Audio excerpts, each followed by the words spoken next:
안녕하세요. 부산 마른중심 한의원 원장 남우진입니다. 여러분, 왜 사람은 가만히 똑바로 서 있는 게 이렇게 어려울까요? 분명히 척추는 똑바로 서 있으라고 만들어졌는데 어느 순간 보면 한쪽으로 기울어지고 골반은 돌아가 있고 어깨 높이도 달라져 있습니다. 재미있는 사실은요, 척추 측만증은 거의 인간에게만 나타나는 문제입니다. 물론 강아지나 고양이도 사고를 당하거나 선천적인 기형이 있으면 척추가 휘을 수는 있어요. 하지만 인간처럼 성장하면서 자연스럽게 척추가 휘어지는 경우는 거의 없습니다. 여기에서 체형이 틀어지는 가장 중요한 힌트를 찾을 수 있습니다. 이유는 단순합니다. 동물은 네 발로 걷고 인간은 두 발로 서서 생활하기 때문입니다. 사람은 직립보행을 하면서 요 척추 하나로 머리 무게와 몸통 무게 거기다가 균형까지 전부 버텨야 돼요. 이때 척추가 중력을 위에서 아래로 그대로 받으니까 조금만 자세가 틀어져도 그 부담이 그대로 척추에 누적됩니다. 반면 네발동물은 척추 자체도 이렇게 수평면에 수평으로 이루어져 있고요. 그다음에 이 체중을 네 개의 다리가 나눠서 받기 때문에 한쪽으로 기울어진 자세가 오래 유지되지 않습니다. 그래서 인간에게만 거북목, 골반 비대칭, 척추 측만 같은 체형 문제들이 흔하게 나타나는 겁니다. 척추 측만은 갑자기 생기는 병이 아니라 직립보행이라는 구조 위에 잘못된 자세가 쌓여서 만들어지는 결과라고 보셔야 됩니다. 그러면 왜 이렇게 잘못된 자세가 생기는지 구체적으로 한번 더 알아볼게요. 인간은 두 발로 서 있기 때문에 가만히 서 있는 순간에도 끊임없이 균형을 조절하고 있습니다. 이를 위해 우리 몸은 균형을 유지하기 위한 세 가지 핵심 시스템을 동시에 활용합니다. 첫 번째는 시각계입니다. 눈을 통해서 주변 공간과 수평, 수직 정보를 인식하고 몸이 어느 방향으로 기울어 있는지를 판단합니다. 두 번째는 전정계입니다. 귀 안쪽에 위치한 전정기관은 머리의 위치와 움직임, 가속도를 감지해서 균형 유지의 기준점을 적용합니다. 많이들 아시는 이석증 같은 경우에 이러한 전정계에 이상이 생겨서 발생하는 어지럼증입니다. 세 번째는 고유수용 감각인데요. 발이랑 골반, 척추, 턱관절까지 관절과 근육에서 올라오는 감각 정보를 통해 현재 몸의 정렬 상태를 실시간으로 확인합니다. 이 세 가지 시스템이 뇌로 정보를 전달하면은 뇌는 그 정보들을 통합해서 몸의 균형을 유지하는 시스템입니다. 고요순국 감각은 넓은 의미로 보면 우리 몸의 균형을 잡아주는 전체 시스템을 통틀어 말하는데요. 하지만 엄밀히 말해서는 관절이나 근육에서 올라오는 감각 정보를 의미합니다. 관절이나 근육에서 오는 감각이라고 하니까 이해가 잘 안 가실 건데, 자, 지금 눈을 한번 감아 보시고요. 오른팔을 한번 들어보세요. 그 상태에서 주먹을 한번 쥐었다 폈다 해보시고, 다시 팔을 왼쪽으로 쭉 뻗어서 주먹을 쥐었다 폈다 해보세요. 지금 눈을 감고 하셔야 돼요. 눈을 감고 있는데도 지금 내 손이 어디에서 움직이는지 머릿속에서 아마 그려지실 건데요. 그게 바로 관절과 근육이 주는 감각 정보입니다. 이 고유 수용 감각이 잘못된 정보를 보내기 시작하면 자세가 틀어지는 겁니다. 체형 교정에서 주로 다루고자 하는 것은 바로 관절과 근육에서 올라오는 고유 수용 감각입니다. 고유 수용 감각은 우리 몸 전체에 분포해 있지만 그 중에서도 가장 풍부한 곳이 두 군데 있습니다. 바로 발과 턱관절입니다. 발은 땅에 직접 닿아 있는 유일한 부위로 몸 전체의 하중과 균형 정보를 가장 먼저 받아들이는 곳입니다.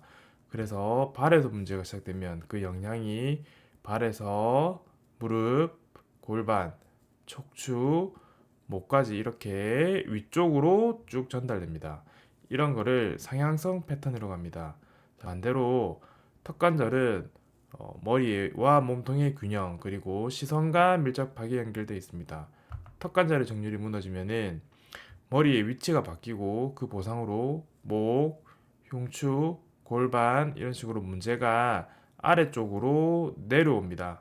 그래서 이걸 하향성 패턴이라고 부릅니다. 체온 교정은 틀어진 결과만 보면 안 됩니다. 틀어진 원인을 찾아서 이 사람이 상향성 패턴인지 하향성 패턴인지를 구분해서 접근해야 됩니다. 자, 상향선 패턴, 하향선 패턴을 진단하는 가장 직감적인 방법은 엑스레이인데요. 보통 엑스레이를 찍을 때 목만 찍는다든지 허리만 찍는다든지 이렇게 개별 부위만 따로 검사를 하는데요.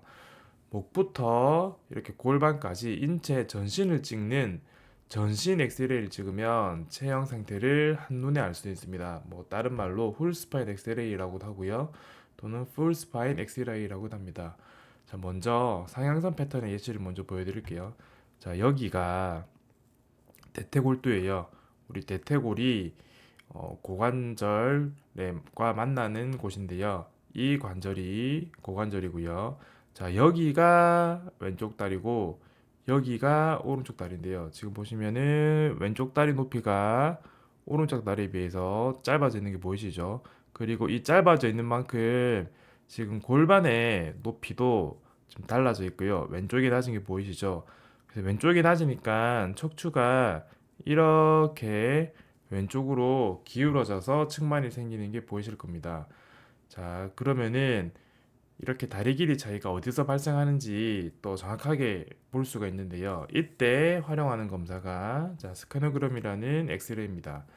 자, 여기 보시면은 여기도 마찬가지로 여기가 왼쪽이고 여기가 오른쪽인데 자, 왼쪽 골반이 오른쪽 골반에 비해서 낮은 게 보이고요. 그다음에 대퇴골두 역시 지금 왼쪽 대퇴골두가 오른쪽 대퇴골두에 비해서 낮은 게 보이시죠? 그래서 쭉 따라가 보면 밑으로 자, 왼쪽 무릎도 오른쪽 무릎에 비해서 낮은 게 보이실 거고요. 다시 쭉 내려가 보면 왼쪽 지금 발목 관절도 오른쪽 발목 관절보다 낮은 게 보이실 겁니다. 자, 그러면은 결국은 이렇게 대퇴골두의 높이 차이가 나고 다리 길이 차이가 나는 게 결국은 발의 문제에서 시작된 걸 알 수 있는데요. 실제로 다리 길이 차이가 있는 경우에 높은 확률로 발목 높이부터 차이가 나는 경우가 많습니다. 이 말은 무엇을 의미할까요? 즉, 발의 문제에서 시작된 불균형이 무릎을 거쳐서 골반까지 영향을 주고 있다는 말입니다. 자, 이제 가면 하향성 패턴도 한번 볼 건데요. 하향성 패턴을 볼 때도 전신 엑스레이를 활용을 합니다. 자, 근데 일단 여기 보시면 지금 대퇴골두 높이랑 골반 높이는 비슷하게 보이시죠?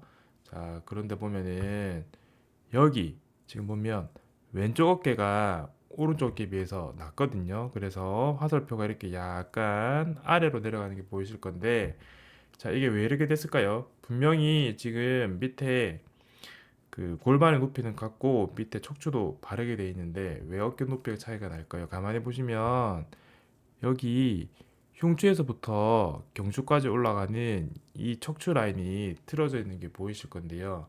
자, 이렇게 위에서부터 경추가 틀어져 있기 때문에 어깨까지 틀어진다고 보시면 됩니다.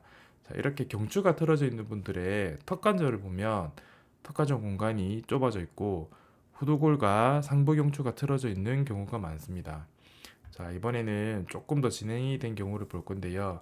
자, 첫 번째 사진은 보시면은 요추까지는 괜찮거든요. 자, 그런데 두 번째 사진은 마찬가지로 지금 다리 길이 차이는 크게 차이가 없어요. 여기 보시면 대퇴골두 높이의 차이는 비슷하거든요.